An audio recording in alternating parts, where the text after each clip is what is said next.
Biggest difference, I don't know if there is a big difference. They're just playing really well right now.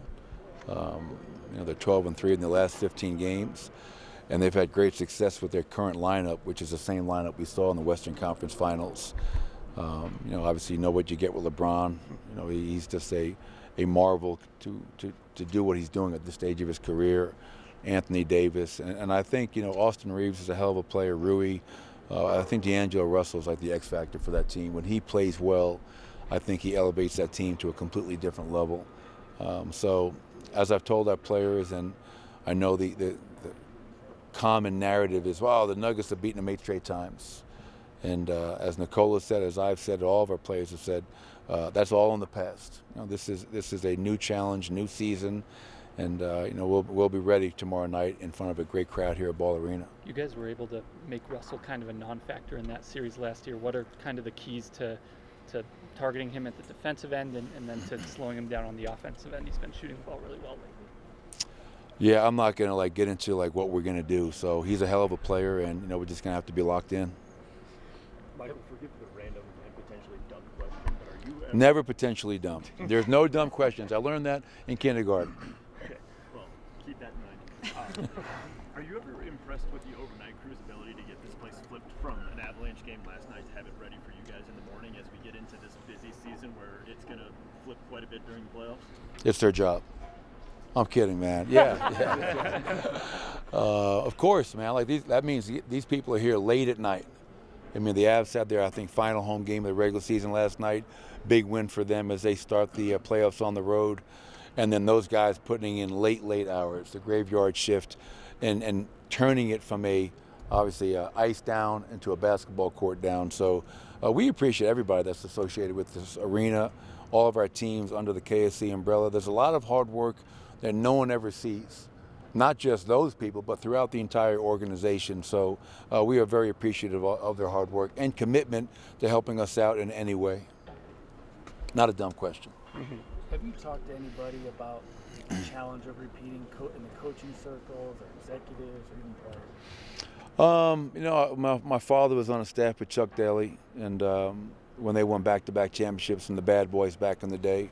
And so I had conversations with him, but I think, one, it's gotten harder and harder, right? The last team to do it was 17-18 Golden State, and then today's NBA, the way with the salary cap and the taxes and the aprons and a lot of stuff that I don't fully comprehend to the level that front office does. But we're our own team, and I think we have our own path. And we know it's a hell of a challenge. And I told our guys that you can be a dynasty without having won 2 championships in a row. And most people wouldn't understand that. But if you think about San Antonio, I would consider them a dynasty. And they didn't win consecutive years in a row. They went every other year for a while. But I haven't talked to a lot of people because I wanted to work with our people and go through it our first time, because experience is the best teacher. And I could hear all those things from those people, but it may not apply to our group because we have our own set of individuals and our own personalities. You've talked about staying hungry a lot, and I'm curious, when you think about how hungry this team felt last year to win a championship, where does that compare to the hunger level now going into this playoff? Well, I think it's the first one is always special, right? I mean, especially here. They'd never won one before, 47 years in the making. So that makes it, it was so satisfying in that regard. And what you always fight is human nature, as you know, Katie. So you win a championship and you waited so long and worked so hard to get there. And now how do you come back and not relax and not say, well, we did that? And to our credit, I think the proof for me is in the 57 wins. Like all the different accomplishments we had. We tied a franchise record. We had our second best road record in franchise history. We had the best record after All-Star break at 21-6. We were one of 3 teams to be top 8 in offensive and defensive efficiency.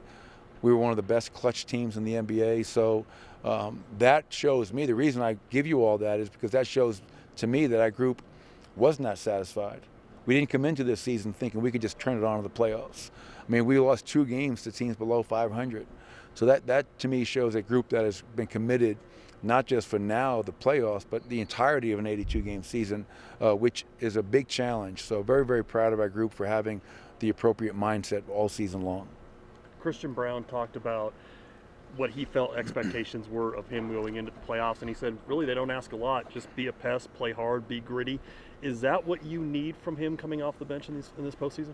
Well, we also need him to, score the ball, make baskets, knock He didn't down mention threes. that. But he's right, though, because it all starts with his intangibles.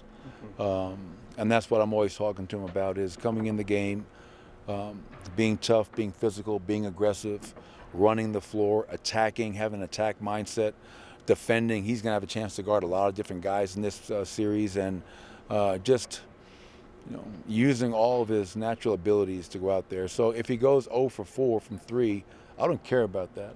If he's rebounding, if he's coming up with 50-50 balls, if he's running the floor, if he's attacking, those are the things that I judge Christian Braun's play. And I think he's been unbelievable for us, for the last couple of months.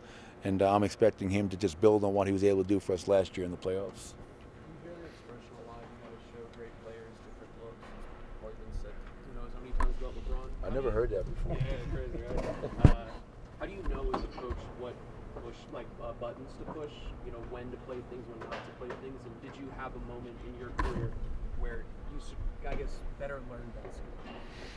Oh, yeah, I think as coaches, you're always, whether as an assistant coach for the many years I was an assistant or now as a head coach for the last, 10, 11 years, you do have to give great players different looks. You can't give them a steady diet of anything. LeBron James has seen anything and everything in terms of trying to stop him. So to your point, you have to figure out, okay, flow of the game, what's working, what's not working, make the timely adjustment. And that's always the biggest, I think, regret coaches have is, I should have done this. Like after the game, we'll talk, oh, we should have blitzed LeBron. We should have gone under. We should have whatever. And I don't want to be the coaching staff that's always regretting. And the worst is when you have an assistant coach that says, yeah, should have blitzed him. You had an ample opportunity last night to say that. But afterwards, after every game, everybody's an expert. Everybody's an expert. And you just have to, you prepare. Like this week, just like I'm sure the Lakers are doing, you have a game plan, but you're also covering certain adjustments for certain play calls, for certain players, to be able to give them different looks. And I think the one thing I learned many years ago from Jeff Van Gundy, Tom Thibodeau is, when do you change your game plan? Well, he scored, change it. Well, for me, it's asking yourself the two questions that matter. Well, did we do it correctly? You have to give your game plan a chance to have success by doing it correctly, and then not just correctly, but are you doing it with the energy and effort that it deserves? If you're doing both of those things and you're getting your ass kicked, you better adjust in a hurry and not have any regrets for after the game. Or as the tattoo says, no regrets. One more question. One more? Good. All right, so walk off. Thank you, Coach. So walk off.